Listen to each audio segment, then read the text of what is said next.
begin here in Genesis chapter 19. We're going to talk about the destruction of Sodom and Gomorrah. And in this, we're going to talk about the life of Lot. We're going to speak more in detail about Lot's life. And here, we're going to begin here in verse 1. It says, and in verse 1, and there came two angels to Sodom and even, and Lot sat in the gate of Sodom. And Lot, seeing them, rose up to meet them. And he bowed himself with his face toward the ground. And he said, Behold now, my lords, turn in, I pray you, into your servant's house, and tarry all night, and wash your feet, and ye shall rise up early, and go on your ways. And they said, Nay, but we will abide in the street all night. And he pressed upon them greatly, and they turned in unto him, and entered into his house. And he made them a feast, and did bake unleavened bread, and they did eat. So we're going to talk about here, we're going to talk about these angels, first of all, that came to Lot. Now, these men that was mentioned here were angels. These were angels, and these were regular angels. These were not the angel of the Lord that you constantly see in the Old Testament. For example, the angel that visited Hagar, or even the angel that came in the previous chapter that conversed with Abraham about Sodom. And there were three men that came there. It said there were three men, and of course they were angelic beings. These were angelic beings in human-like form. And they came in, and one of them that came in the previous chapter, it says there were three men, but they were angels in the human-like form. And one of them that was conversing with Abraham was the angel of the Lord. And they said that they will go down to Sodom after they have finished discourse with Abraham. They said that they will go down, they will go down to Sodom. And here it appears that only two of them showed up here. And these two that showed up here was just the regular angels. These were just the regular angels as identified here. It says, and they came two angels to Sodom. And it appears here that only two of them showed up. And we're going to talk about the distinction. There's a distinction between angels and the angel of the Lord. Now, the angels here, these were messengers. They were messengers of God. God has dispatched to do God's bidding. Now, regular angel, we know that angels are ministering angels.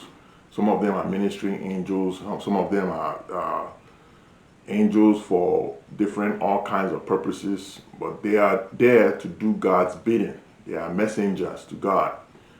But the difference between regular angels and the angel of the Lord, as mentioned here, is the authoritative capacity of the angel of the Lord versus the regular angel. For example, the angel of the Lord is Christ manifested.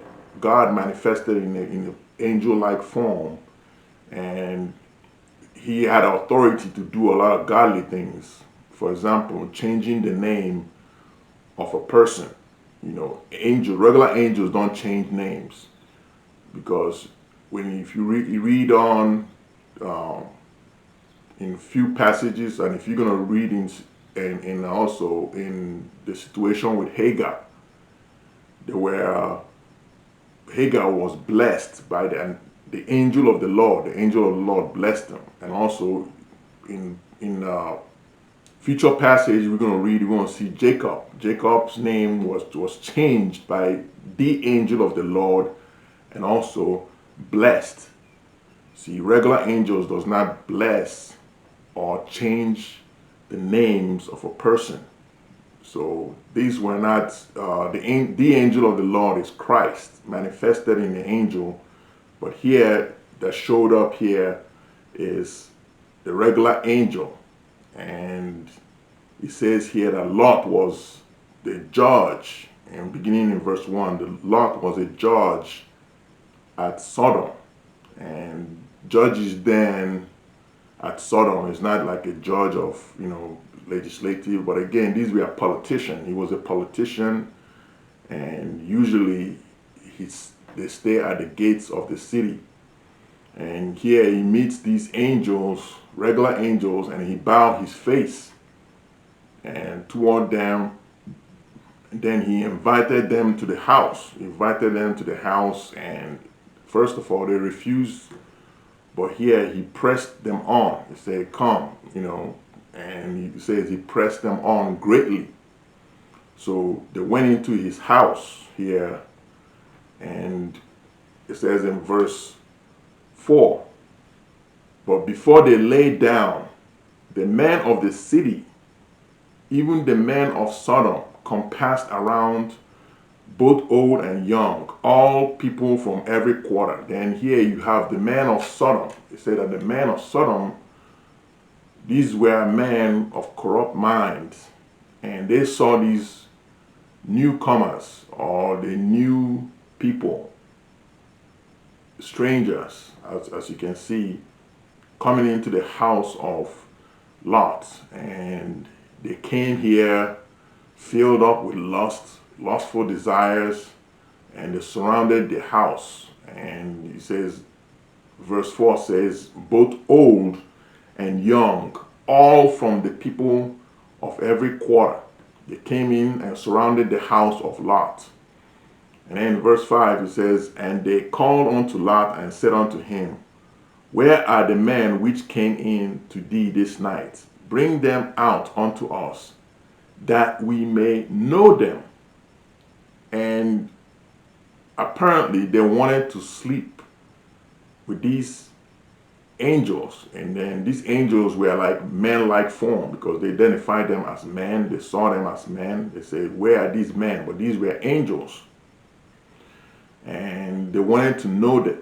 Now the word know, I mentioned it before previously in the beginning of Genesis. And these were men who were trying to have sexual intimacy with these angel-like forms. And you see the perversion of the people of Sodom.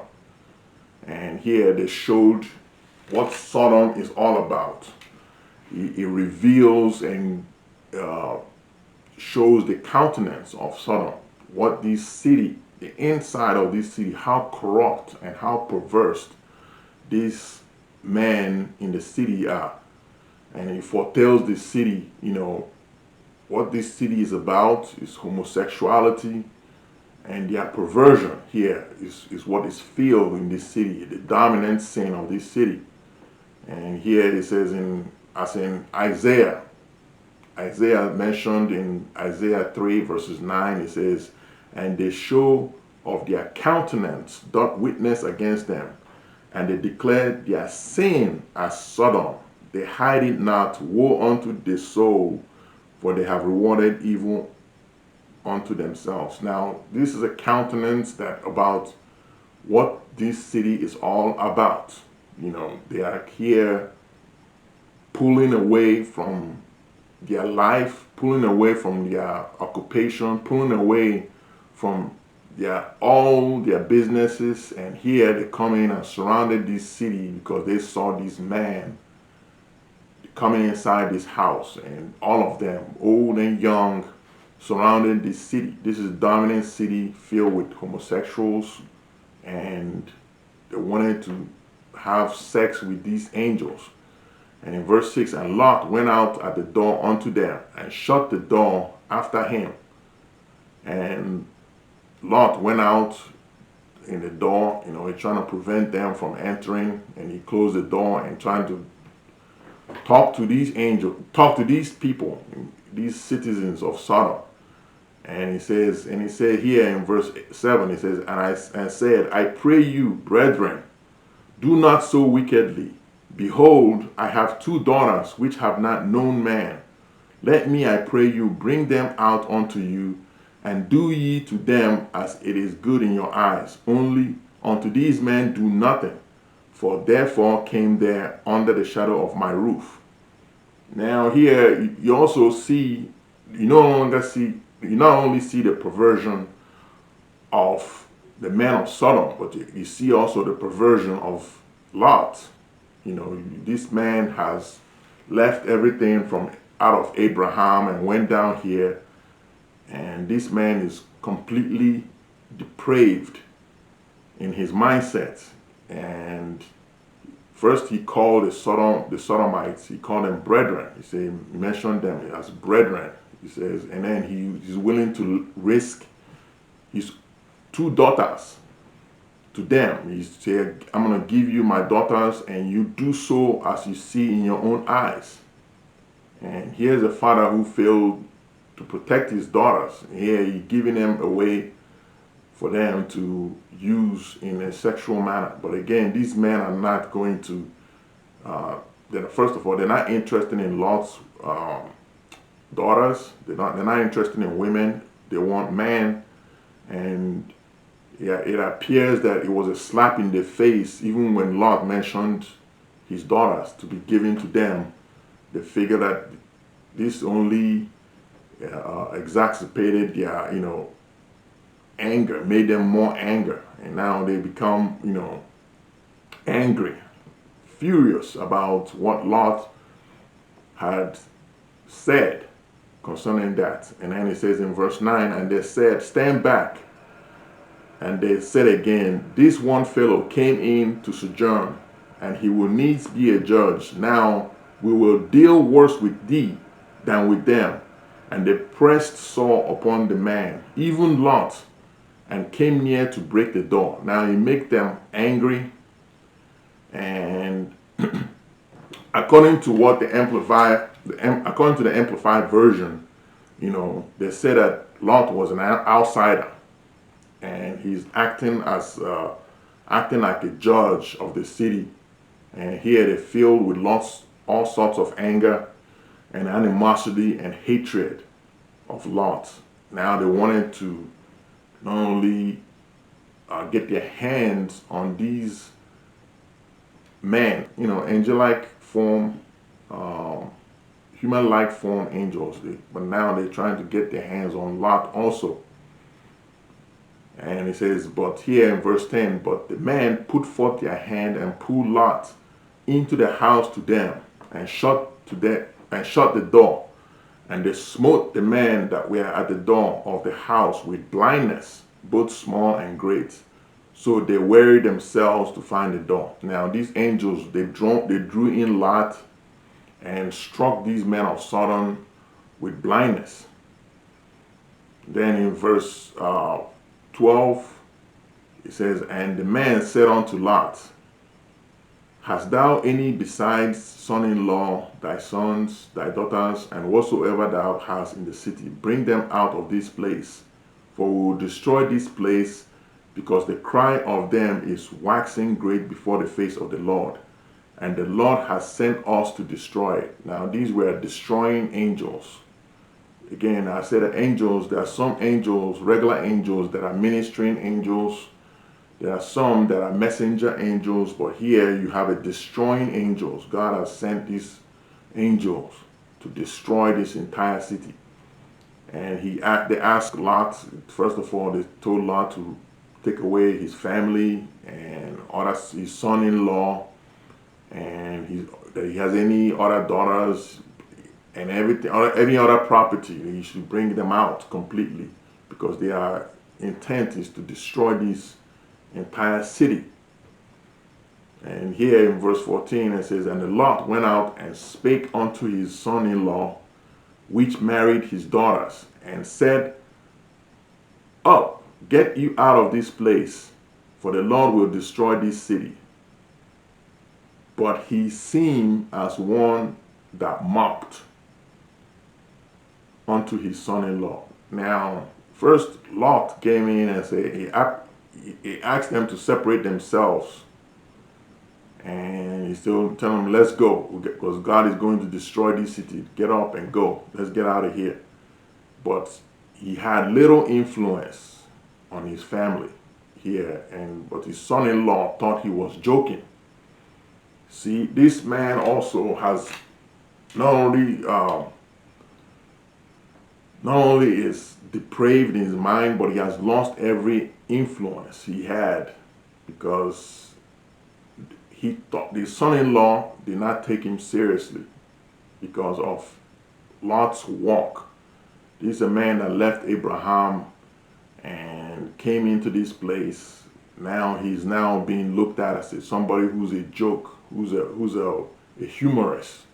And sometimes you can become a humorist so long that you lose every genuineness. And this is what this man has. He has lost everything, and now that's what the enemy wants to do, to destroy our testimony. And once he destroys our testimony, so we won't have every influence to influence those people around us. And if you're a child of God and you are living in sin, you're destroying your testimony. And this is what Lot has done. He has destroyed everything, every influence he had concerning the people around him, concerning his closest friend. You know, you have to contrast it with Noah. Noah, despite the people on the outside, Noah preached the people on the outside, but he won influence with his family members. He was not the only one that went into the ark. His family members came into the ark. But here, Lot's family members, even his son-in-law, mocked him, thought he was just a joker. And his wife was even reluctant to follow him all the way. And his daughters did not honor him as well. So this man's name, this man probably blasphemed God's name because he didn't live up to the purpose that he wanted to. He was not a witness in the place of Sodom and Gomorrah. He conformed to that kind of lifestyle, and he conformed to the worldly ways. And this is how most Christians can do sometimes. We go out to the world rather than to be a light, to stand for God. We rather conform to the environment that we are in. And that's what happened here with Lot. And they thought he was a mocker. He says he seemed as one that mocked unto his son-in-law. They think of him as a joker. He was a joker. In verse 15, and then it says, and when the morning rose, then the angels hastened Lot, saying, arise, take thy wife and thy 2 daughters, which are here, lest thou be consumed in the iniquity of the city. It says, arise, take your 2 daughters now, because his son-in-law is not going to come with him, so you won't be consumed by the iniquity. And there are people God will save from destruction, and that will come close to death. And here, this man barely, this family escaped by the skin of their teeth. They're escaping right now because the destruction here is coming. It's inevitable. The destruction of Sodom is going to come to tear down this entire city that has erected in sin, that is built up in sin, and God is going to tear this thing down. And he said, now take everything. He said the angels hasten Lot. He says, arise, take your wife quickly, your 2 daughters. And then in verse 16 it says, and while he lingered, you see, he was very reluctant to leave. He says, while he lingered, the man laid hold upon his hand, and upon the hand of his wife, and upon the hand of his 2 daughters. And the Lord being merciful unto him, and they brought him forth and set him without the city. Now he lingered. He was hesitant to leave there. But the man came and they just dragged him out and pulled him out. And that's the character of God. God is sometimes, we think God is wrathful, and we think but God is also merciful. And obviously, this man was close to being consumed. And it says here, the Lord being merciful unto him. Now, God is merciful. God was merciful, and through our mercy, through God's mercy, we are not consumed. Some of us deserve, all of us basically deserve judgment of God. But by God's mercy, we are not consumed. God is merciful. That's his character. He's a merciful God. And when we come to him and we ask for mercy, God gives us mercy. And obviously, Abraham was been praying over this man, because this man almost at the skin of his teeth, almost about to be destroyed along with these people. And then it says in verse 17, and it came to pass when they had brought them forth abroad, and he said, escape for thy life, look not behind thee, neither stay thou in all the plain, escape to the mountain, lest thou be consumed. He says, do not look back. Now, he says, do not look back. This is God's warning. God says you have to flee. Jesus says, let them at Judea, when he's speaking in Olivet Discourse, say, let them at Judea flee to the mountains. That means do not go back to the house or take anything. That means that's a dire warning. That means do not come close to this destruction. Do not turn back. Do not look anything backwards. Consider that place destroyed. So continue pressing forward and go. You say, let not come down to take anything, as Jesus said. So this is the same warning here. It says, go and flee. Go flee to the mountains. And then it says, and Lot said unto them, oh, not so, my Lord. Behold, now thy servant hath found grace in thy sight, and thou hast magnified thy mercy, which thou hast shown unto me in saving my life. And I cannot escape to the mountain, lest some evil take me and I die. You see, Lot now is becoming reluctant. And the angels told him to flee to the mountains. And he says, rather to flee to the mountains, he chose to, renegotiate with the Lord. See, he said, I don't want to go to the mountains, lest if I die. See, he became more civilized. You see, he has been in Sodom. He has understood the lifestyle of Sodom. And here he became civilized. He said, I don't want to go to the mountains lest some evil catch me and I die. And now it is sometimes we can take a little things out of the world. And we are here trying to negotiate the Lord. Oh Lord, let me take this. Let me keep this. Let me have this. But here it says, as you can see what it says here in verse 20, it said, behold, now this city is near to flee unto, and it is a little one. Oh, let me escape thither. Is it not a little one? And my soul shall live. You see, he's trying to, negotiate, because he became civilized. And now he don't want to go to the mountain and trying to beckon with the Lord. You say, let me go in this little city. Many Christians are, like I said before, many Christians are like that. They want to beckon with God, and let me keep this little worldly thing. And God, you can change me, but let me keep this little one thing in my life. Let me not, lose everything from the world. Let me have all the little things from here. And God cannot have us take the world and take him at the same time. And in verse 21 he says, and he said to him, see, I have accepted these concerning this thing also, that I will not overthrow this city. For they which thou hast spoken, haste thee, escape thither. For I cannot do anything till thou be come thither. Therefore the name of the city was called Zoar. And, it says, if you don't want to escape to the mountains, you know, because of you're afraid of your life, rather he wanted to flee to a city called Zoar. And this is the disobedience of Lot. God told him to escape to the mountains. But this is the character of this man. He wanted to keep a little bit of the world with him. So he said, I want to go to this little city called Zoar. And verse 23 says, and the sun was risen upon the earth when Lot entered into Zoar. So Lot went into this little city called Zoar, and it's next to Sodom. It's just a few miles away from Sodom and Gomorrah.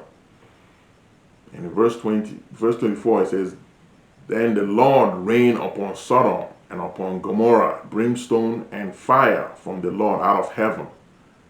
And God, brimstone and fire came, and he rained on Sodom, and he destroyed Sodom. He rained everything about Sodom and Gomorrah was completely destroyed, along with the inhabitants that were in it. See, these were destruction. These were because of sin. And here it says, and he overthrew those cities and all the plain and all the inhabitants in the city. And that which that grew upon the ground, everything was leveled. Everything here was overthrown. As it says, it overthrew the inhabitants and the plantation.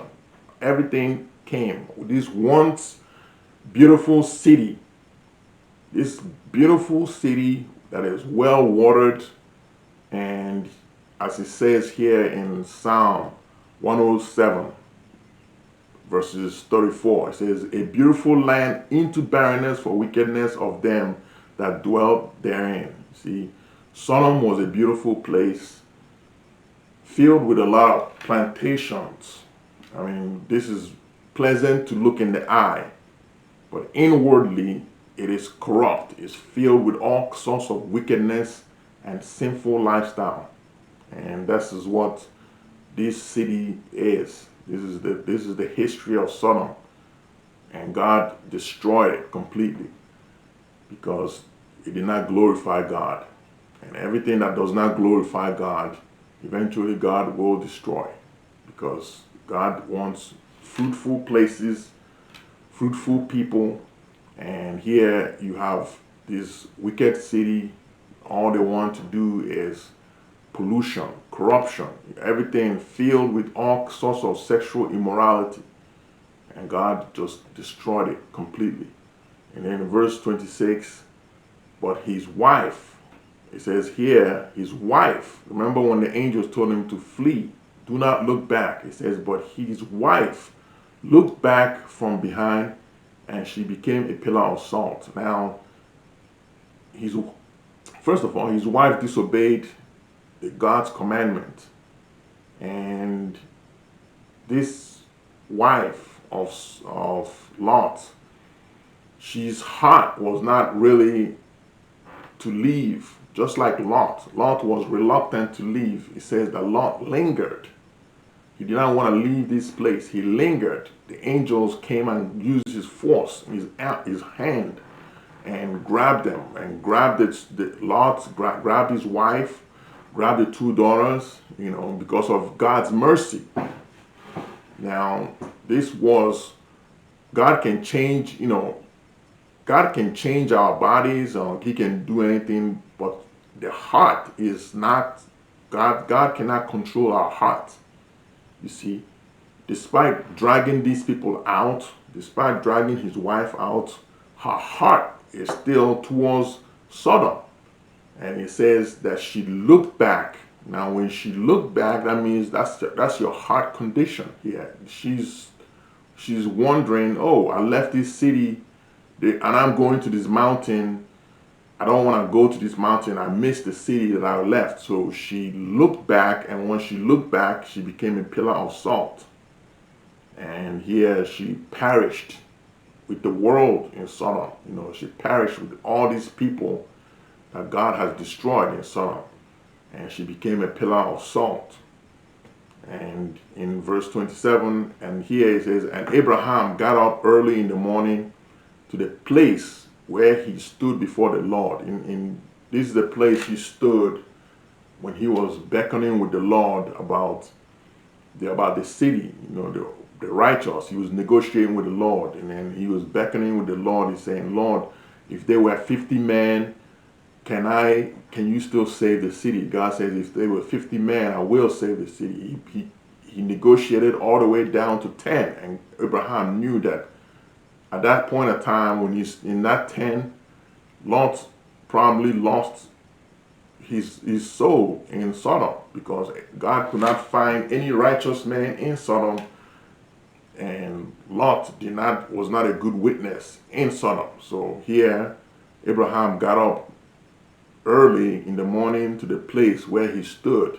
Now here he stood the place before the Lord. Here he was interceding. He was interceding for Lot. And Abraham got up quickly to the place here. And he says, Abraham came to the place where he stood before the Lord. This is the place of the intercession.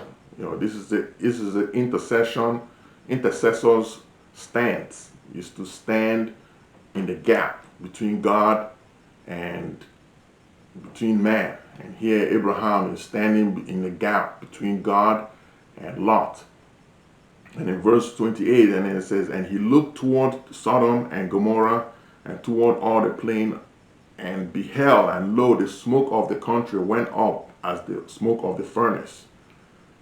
Also, we came to see the destruction here, like the smoke of the furnace. This horizon, there's a smoke of the furnace coming out of this horizon. And same way here is God is destroying this city. It's kind of like the way God is going to eventually destroy the earth, because the earth is going to be smoked up, according to Revelation 18 verse 9. And God is going to destroy the entire world because of sin. And here you see a small vivid picture of what the world is going to look like. A smoke of furnace burning, tearing out everything here. And this is the destruction of Sodom. And it came to pass, when God destroyed the cities of the plain, that God remembered Abraham. He didn't say God remembered Lot. He said God remembered Abraham, and sent Lot out of the midst of the overthrower, and he overthrew the cities in which Lot dwelt. Now God not only overthrew or destroyed Sodom in the cities and the plains, but also he destroyed the places like Lot was, where Lot was standing. Remember, Lot went into this small city called Zoar. But here, God's judgment and all his fires and wrath went even to the city of Zoar and destroyed that entirely. But it says that God remembered Abraham because of that, and he spared Lot, because Lot went into the city of Zoar. The angels told him to go to the mountains, but he went into this city, and then, permissible will, God allowed him to go to that city in Zoar. But here Abraham stood in the midst, in between God and man, and interceding. And he said that God remembered Abraham. Didn't say he remembered Lot, because Lot could have been consumed by his disobedience. The angels told him to flee to the mountains. But here Lot eventually is going to flee in the mountains here. He's gonna go get out of that town called Zoar. And it says here in verse 30, and Lot went up out of Zoar. Now he went out now. He says, and dwelt in the mountain, and his two daughters with him, for he feared to dwell in Zoar. And he dwelt in a cave, and he and his two daughters. See, Lot left Zoar with two of his daughters, and he could have been destroyed again. And he went into this cave now. He's going into the cave. And God told him, first of all, to flee the mountains. And he refused. Now he must flee now. And he's afraid to dwell in Zoar, the same place he wanted to stay. He pleaded to stay. But now he goes to the cave. He runs into the cave.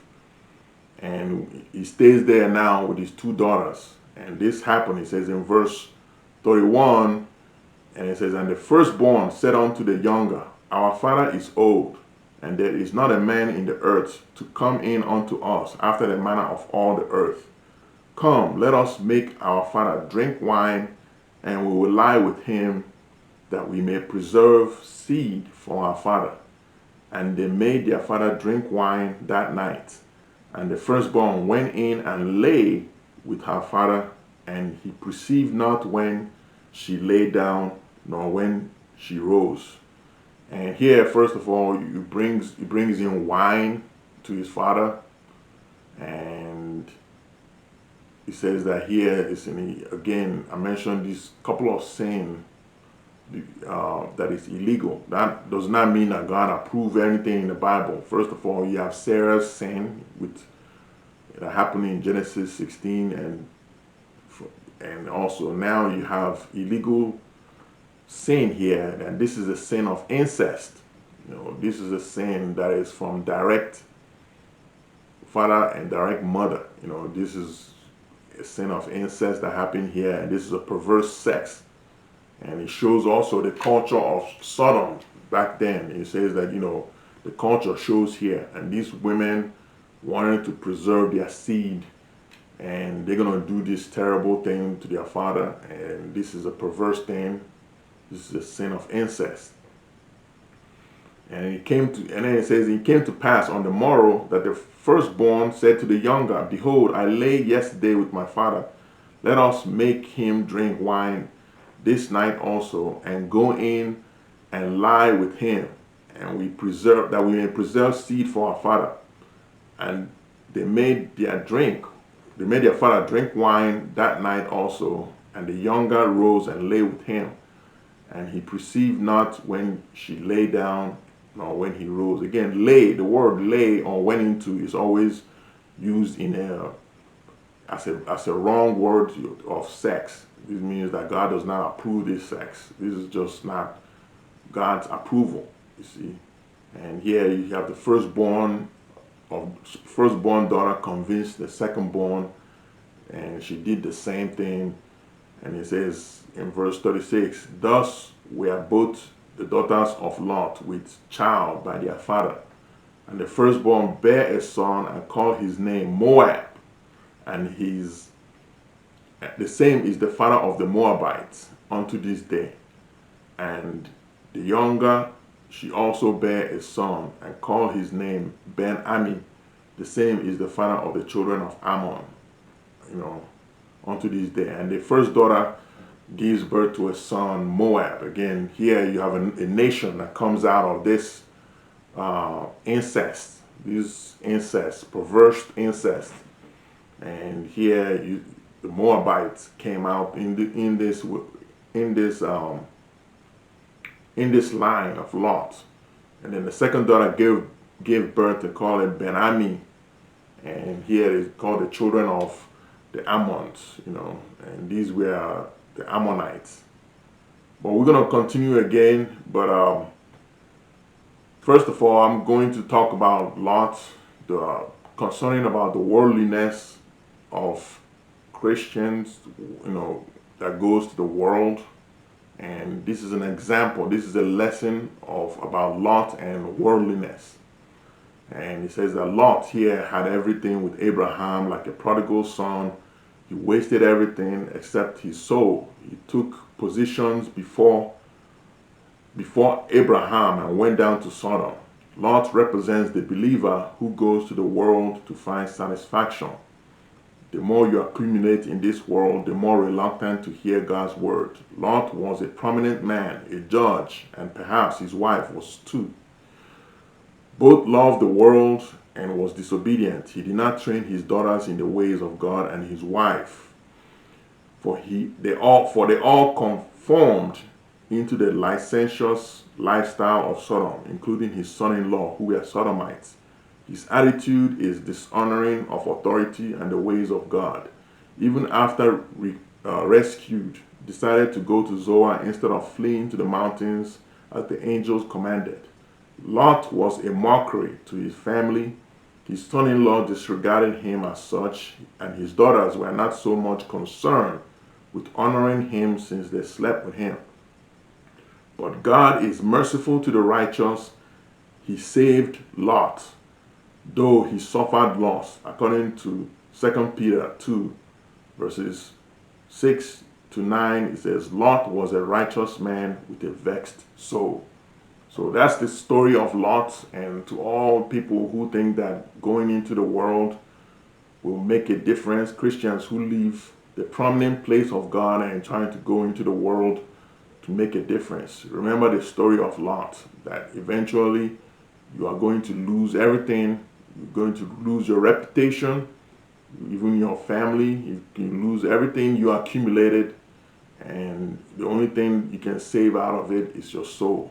And God says, for you being a believer, but if you're not a believer, I hope you make your life and turn your life around and accept God, because God says, what can a man gain?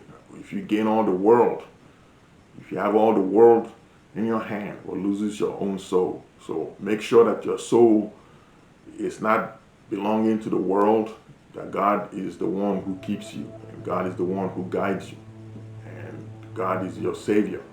So this is the lesson of Lot. We begin again in Genesis chapter 20. Until then, precious saints, God bless. Thank you.